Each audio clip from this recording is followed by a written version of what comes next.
Has there been a time when you've had a health condition, maybe you had some sudden elbow pain or back pain, and you don't know who to reach out to? So you maybe text one of your friends who's a nurse or a physician, and you hope that you can get some advice.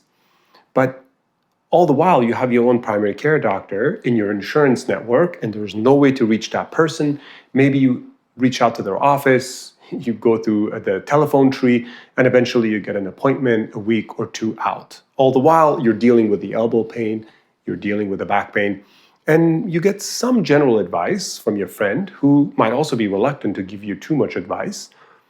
You try a few things, pain is not getting better, you're waiting for that appointment, you go online, you do a lot of research. It's frustrating. It is frustrating to be a patient dealing with a health condition that is nuanced, that you yourself can't figure out. Sometimes we have a little bit of inflammation of the eyelid. We can Google that. We know exactly what to do. It's a little bit of a sty. It's a little blepharitis. We can manage that ourselves.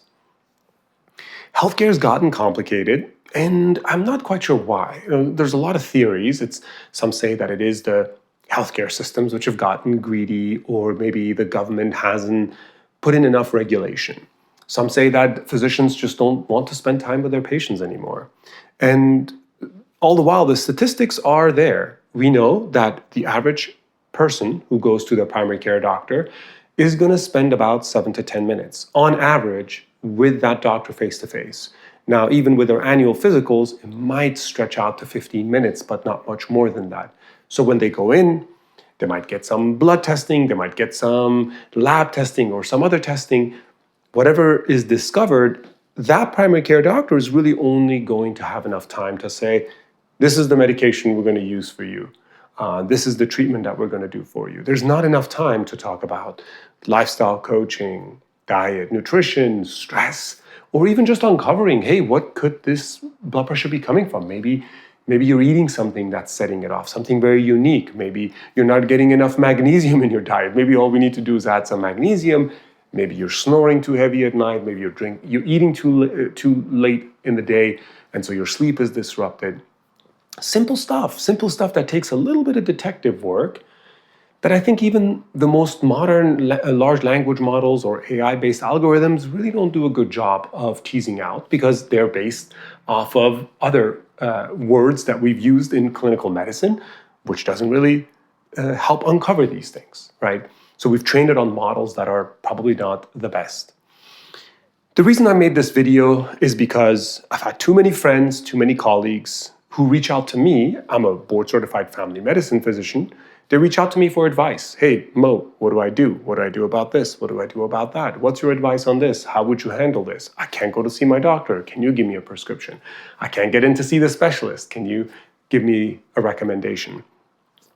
My advice to anyone in this situation is to go and find your healthcare professional, somebody that is going to be with you for the long run, for the long journey of aging, of hopefully healthy aging. This is a person who should be proactive. This is not a person who should be in the insurance-based model.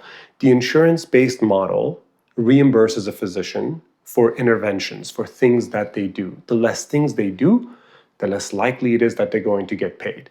And the important things that they would do, such as counseling somebody on diet and nutrition, is often not financially rewarded. There are two really good healthcare models here that I would advise. One is the direct primary care model. This is where the patient directly contracts with the doctor. They form a relationship that is paid by membership, monthly, usually somewhere in the $100 to $200, $300 range. Oftentimes it's even $75 or just $99, just $99 a month. It's very cheap, it's very affordable. And that relationship is good because it's long-term, you both get to know each other, and when that one time arises that you really need that doctor, they're going to be there, they're going to get to know you, they have already gotten to know you. The other model is this health coaching model. There are many, many more health coaches out there than ever before. These are individuals with some sort of healthcare expertise.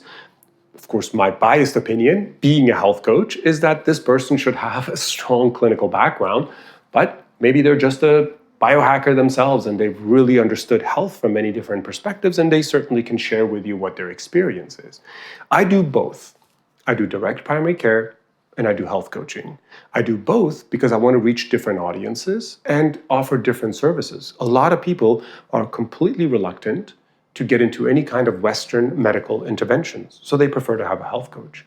Others believe in Western medicine. They believe that Western medicine is very strong, capable, science-backed. They just don't want it to be in this insurance-based system where there is a conflict of interest, where somebody might recommend a treatment that may not have the best outcome for you, but it is recommended because maybe it is profitable. Whatever the preferences of an individual, I want to meet them where they are, health coaching or direct primary care.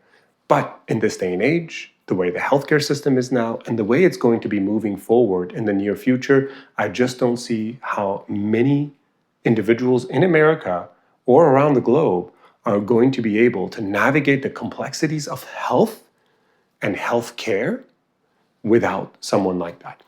I hope this content is of value to you. I would love to hear, do you have a primary care doctor? Can you reach them easily? Who is your go-to health person? Could be online, it could be a ChatGPT or some other AI-based platform.